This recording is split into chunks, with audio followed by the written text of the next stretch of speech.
A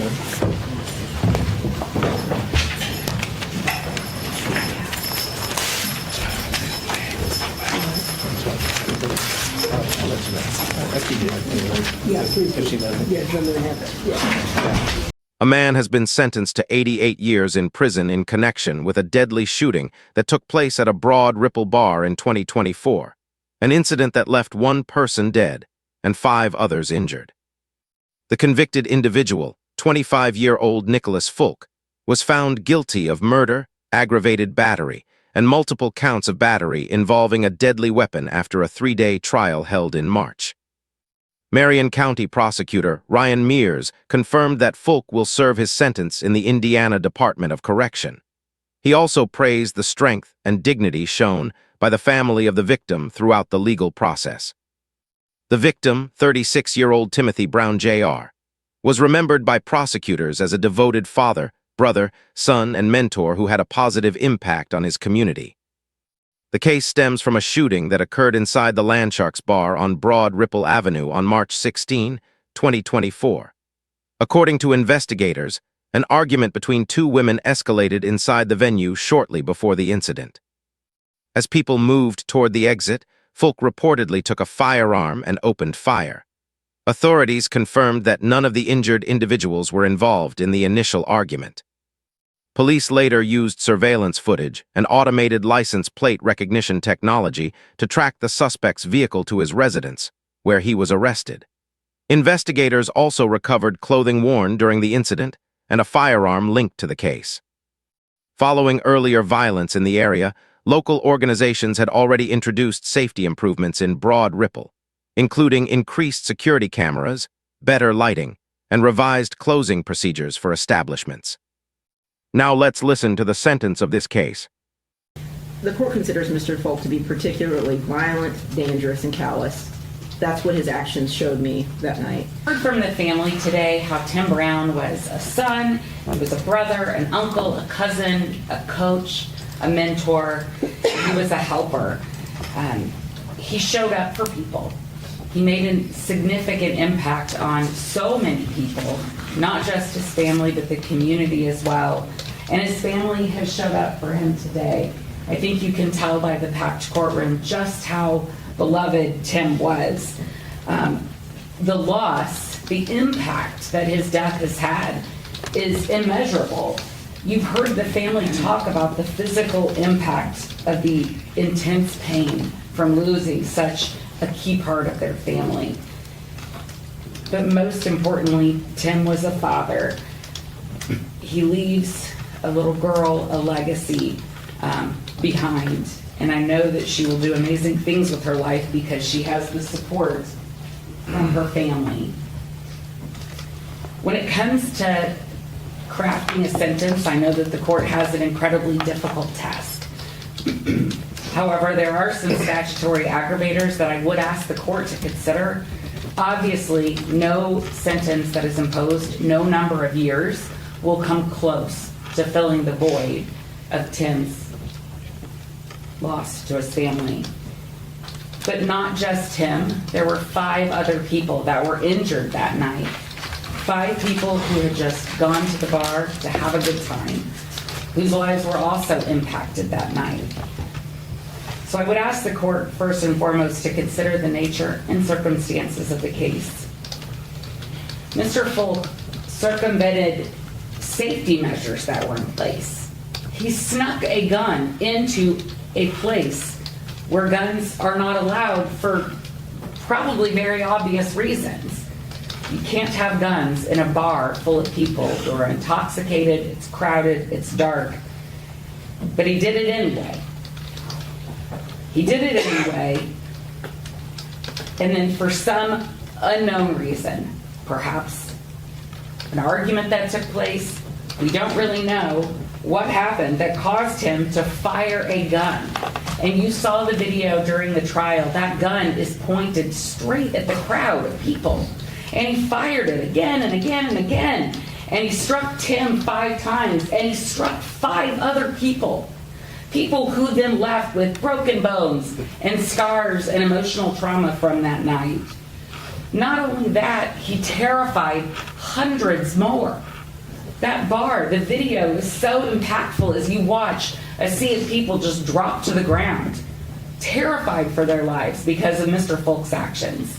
So not only did he impact the family of Tim and his 5 other victims, Raymond Riggins, Vincent Fernellis, Jeremy Dickerson, Malcolm Montgomery, and Dwayne Little.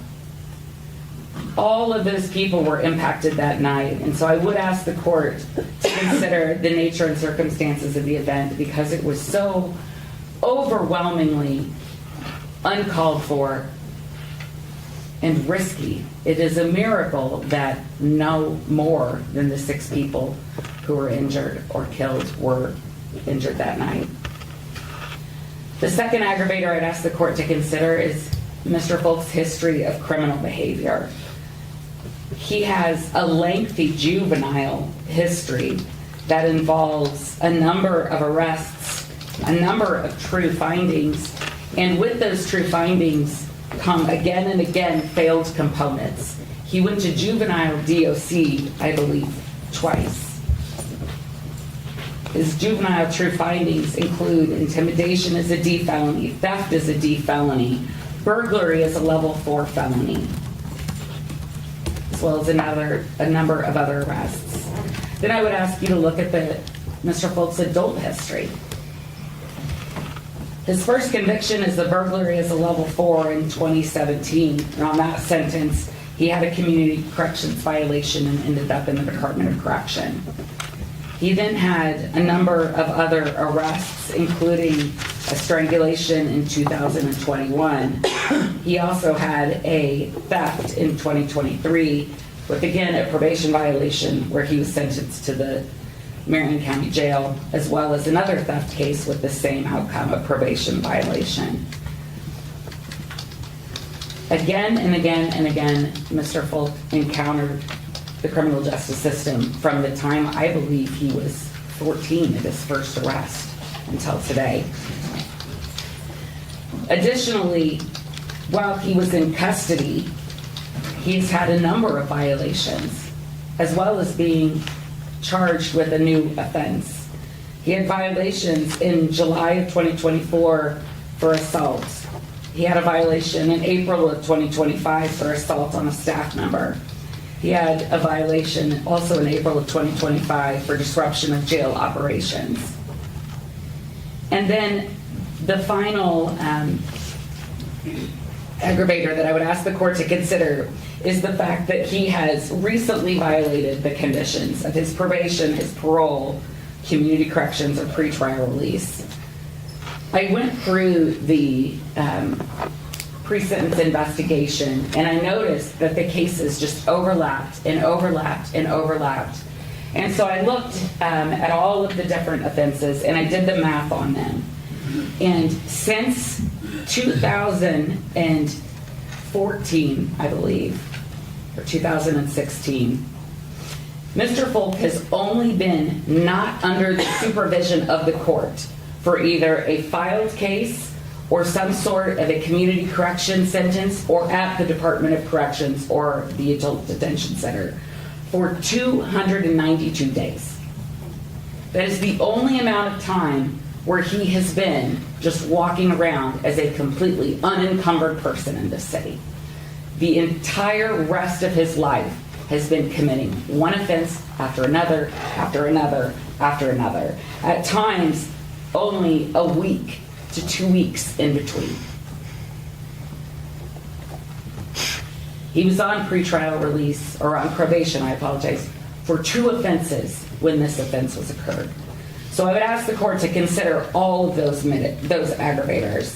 There are some mitigators that the court could potentially consider. However, I think the only one that really, truly, potentially applies is the fact that Mr. Fulk has children and that it would be a hardship on them. But I would argue that it's not necessarily an undue hardship because I don't know what kind of impact he was having on their life when, again, he is constantly being arrested, constantly serving sentences. No other mitigator applies because this crime was harmful to so many people and it threatened the harm of so many others. There's no indication that this wouldn't reoccur. There's no indication that this wasn't provoked in some way. And he is incredibly unlikely to respond affirmatively to any type of reduced or community corrections type sentence. So based on all of these aggravators, I would ask the court to impose an aggravated sentence. I would ask the court for count 1 to impose a time of 63 years for the murder of Tim Brown. I would ask the court for counts 2, the battery with a deadly weapon on Raymond Riggins, to impose a sentence of 5 years. The same for count 3 for Benson Fernellis, a sentence of 5 years. For count 4, the aggravated battery of Malcolm Montgomery, I would ask the court to sentence Mr. Fulk to 14 years. For counts 5 and 6, the battery with a deadly weapon on Jeremy Dickerson and Dwayne Little, I would ask the court to sentence Mr. Fulk to 5 years for each of those crimes. Additionally, because we have 6 different victims here, I would ask the court to impose each of these counts consecutively. I believe, if I've done the math correctly, that's a total sentence of 97 years. I think that is appropriate when the court weighs the aggravators and the mitigators in this case. And I think that 97 years will not come close to making it up for the family with what they've lost. It won't come close to making the other 5 victims whole again. But it will hold Mr. Fulk accountable in the most appropriate way under the law. Defense argument, please. Yes, Judge. I think there are 2 statutory aggravators. I think number 2, the history of criminal and delinquent behavior is an aggravator to consider. I also think that the recent violation of probation, number 6, is also an appropriate mitigator for the aggravator for the court to consider. As far as mitigators, Judge, as I see it, I think number 2, unlikely, so the result of circumstances unlikely to occur applies, as well as the undue hardship imprisonment will impose on Mr. Fulk's kids. I guess I'll start with kind of throwing out there. When you see what was presented at trial, Mr. Fulk didn't go to the bar with the intent on any maliciousness or anything of that nature. What we know is he was at another bar beforehand. Everything was fine. He's outside dancing. He's having a good time at Landsharks when he's first there. I think I agree. There's nothing that we know based on the case as far as what happened inside the bar. I agree with that.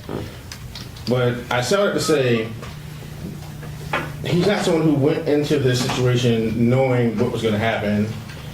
I think this is the result of bad decisions that compounded is essentially what happened here. It's not someone who went in, kind of with this evil intent to do harm to anyone in the bar. Now, obviously, again, he made a poor choice. But I asked to separate that from kind of some things that we know about Mr. Fulk.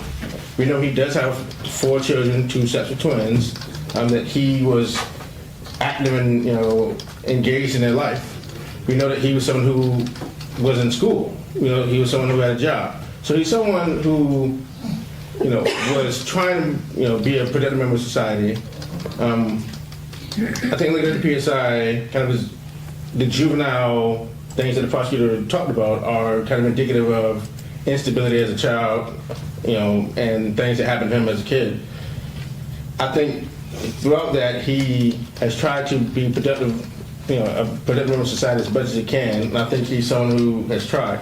So I started to say, Judge, I don't think he is someone who could be considered the worst of the worst. He's not someone who, had nothing going for himself. He has family here in the gallery today. He has people who, kind of he's beholden to, he's accountable to, and who love him and who, want to see the best for him.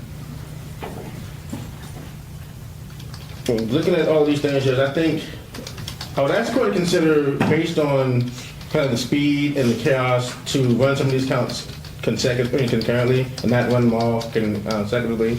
I understand the state's sentiments, but basically we know what happened here. This is not something where, it wasn't intentional. I mean, obviously the jury said it was knowingly, so I asked the court to kind of take that difference into account in terms of the results. I think it needs to be punished, Judge, but I don't think that this needs to be an aggravated sentence. I think, if you're going to craft the sentence, I take the perfect position. You've seen all of the, you've seen all of, the whole case, from beginning to end. So I think you are in a good position. Far be it for me to kind of talk about a number, but I would ask that the court to consider, at the very least, a balanced sentence. Judge, if I may briefly add one thing. Yes, and then Mr. Fulk will have the opportunity to. Yeah. Thank you. Here you go. Okay. Your Honor, we're here for a number of reasons today. Gun violence is a complex social problem.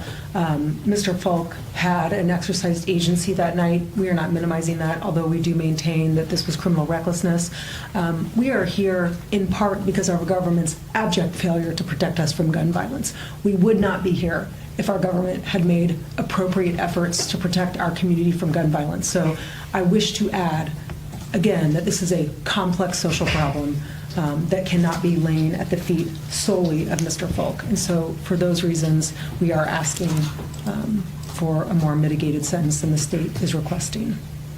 At this time, if you would like to make a statement, you may do so, and I'll consider that before deciding on your sentence, sir. Is there anything you'd like to say? No, thank you, Judge.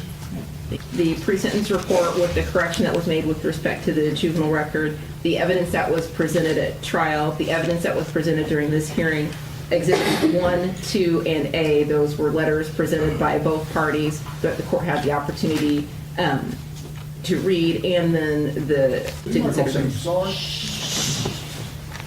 The court has considered arguments at counsel. The court gave the defendant an opportunity to make a statement. He chose not to, and he is not required to do so. With respect to aggravating circumstances, the court considers Mr. Fulk's criminal history and his history of delinquency to be an aggravator. Mr. Fulk's history is particularly aggravating in nature. He has a sustained history over many years of constantly committing crimes or delinquent acts. It's also an aggravating circumstance that he was on probation when this occurred. The nature and circumstances, as awful as they are, I'm not going to consider that as a separate aggravating circumstance, because I think that that's captured in the 6 separate. Nothing that the court can ever do can bring back a family member or loved one who's gone. And so the nature and circumstances of homicide matters, it's always horrible, and that's captured by the 45 to 65-year range. With respect to mitigating circumstances, I did have the opportunity to read the letter that was submitted by the defendant's fiance. I understand that he has 4 children, that this would be a hardship on the defendant's children. And the court did note in the pre-sentence report that Mr. Fulk had some level of instability in his childhood that the court will consider. All of that being said, the court considers Mr. Fulk, based on his actions, based on the evidence that the court was able to see during the trial, the videos that were presented, the court considers Mr. Fulk to be particularly violent, dangerous, and callous. That's what his actions showed me that night. The court does not find that these circumstances are unlikely to recur. The court finds that if given the opportunity, Mr. Fulk would do something similar again, as his criminal history has shown us. And none of us know exactly what Mr. Fulk planned to do when he went into the bar, but the evidence shows that at some level, Mr. Fulk made a decision that he was going to arm himself for some reason when he was inside the bar. His actions of retrieving the firearm from the individual that was with him and then later using the gun, I don't know what he was planning on doing, but he made a decision that he was going to ready himself to use a firearm. Then he used that firearm in a crowded bar filled with people and shot the firearm many, many times. This isn't a circumstance, this is as awful as it would be, this isn't a circumstance where he shot at one person and then hit someone that was on the other side of a wall. You were in that bar, you saw all those individuals there, and you fired multiple times moving around in the bar. I don't know why you did that, but you were aware of what you were doing to disastrous effect on the people that were shot, the other people that were in the bar. 6 individuals were shot, 1 was killed, many people were traumatized as you saw everyone running out of the bar, ducking, hiding. It was a completely chaotic, scary scene that was caused. Given all that, I don't believe that concurrent sentences would be appropriate. Consecutive sentences are appropriate in this matter because all of these 6 individuals deserve separate sentences. That is what is fair and appropriate. And given the aggravators and mitigators and balancing those, a mitigating sentence as to each of those counts also would not be appropriate. Each of these counts deserves to be served consecutively, and each requires an aggravated sentence. That is what's fair and appropriate. So for count 1, the sentence will be 60 years. For count 2, 4 years. For count 3, 4 years. For count 4, that's an aggravated battery, that will be 12 years. For count 5, 4 years. For count 6, 4 years. All of those will be served consecutively, meaning one after the other. I'm going to find you indigent to court costs. I'm not going to order a fine in this matter. Sir, you have the right to appeal both the conviction and the sentence. If you want to appeal, you need to let me know, because you only have 30 days to do so. You'll waive your appellate rights if you don't let me know within those 30 days. I can appoint the public defender agency to represent you now for purposes of appeal. Would you like me to appoint proper counsel to represent you? Yes, ma'am. Proper counsel is appointed. Is there anything else from either party at this time? Judge, I just wanted to clarify that all of those sentences will be served in the Department of Correction. All of those will be served in the Department of Corrections. And then I'm going to set a date for the level 6 matter. And again, looking at the charge that was filed and looking at the probable cause affidavit in that matter, that feels like a one-day jury trial to me. About how far out should I set this? Judge, maybe 6 weeks, I would say. That's fine with the state. Would parties like that to be set on June 18th?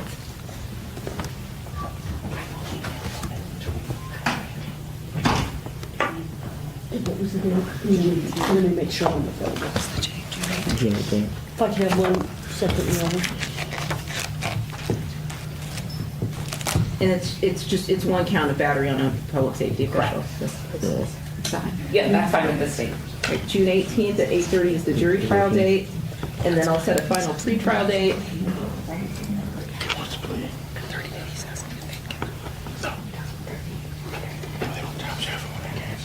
Could we set that for June 9th at 1:30? I apologize, Judge. Is that okay? June 9th at 1:30 for the final pre-trial, is that okay? Yes. Yes, okay. And then if anything changes, then just send me an email and let me know, okay? Yes, sir.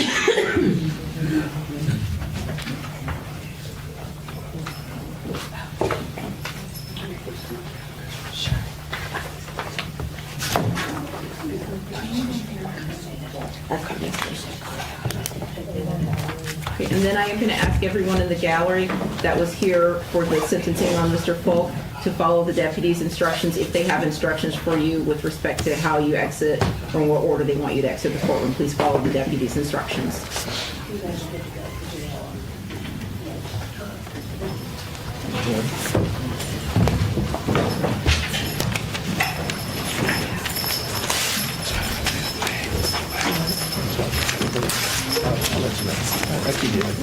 Yeah, 3:11. Yeah, I'm gonna have it. Yeah.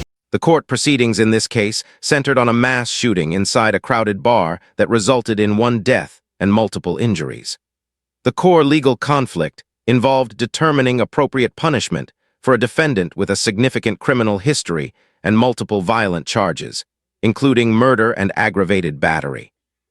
The prosecution emphasized the severity of the incident, highlighting the use of a firearm in a crowded public space, multiple victims, and a long record of prior offenses, arguing for consecutive and aggravated sentences. The defense argued lack of premeditated intent, pointing to the defendant's background, family ties, and personal instability, while requesting a more mitigated and partially concurrent sentencing structure. The judge ultimately rejected leniency arguments, emphasizing the defendant's extensive criminal history and repeated violations of supervision. The court described the defendant as particularly violent, dangerous, and callous, and found a high risk of reoffending. Consecutive aggravated sentences were imposed, reflecting the seriousness of multiple victims and the extreme public safety threat involved.